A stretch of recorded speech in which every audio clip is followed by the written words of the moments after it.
Angin kencang yang terjadi sejak beberapa hari terakhir di Kota Bengkulu membuat hasil tangkapan nelayan menurun. Imbasnya harga ikan laut yang dijual di pasaran pun melonjak.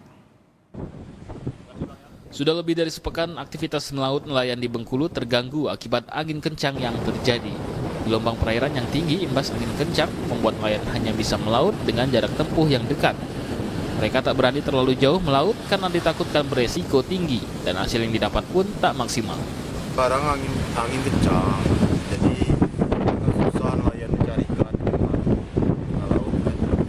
Kalau seandainya hari ini mungkin lumayan hasil tangkapnya. Jadi kalau kami nelayan sekarang ini itulah agak susah cari ikan, karena kan cuaca angin kencang. Tangkapan ikan nelayan yang sedikit berimbas pada naiknya harga ikan laut di pasaran.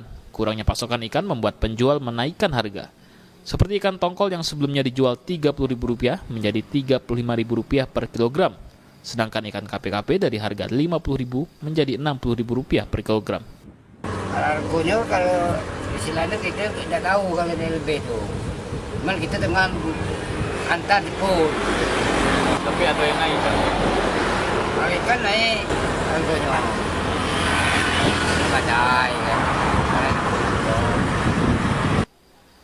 Sejak naiknya harga ikan, penjual mengakui omset penjual mereka turun akibat sepinya minat beli masyarakat.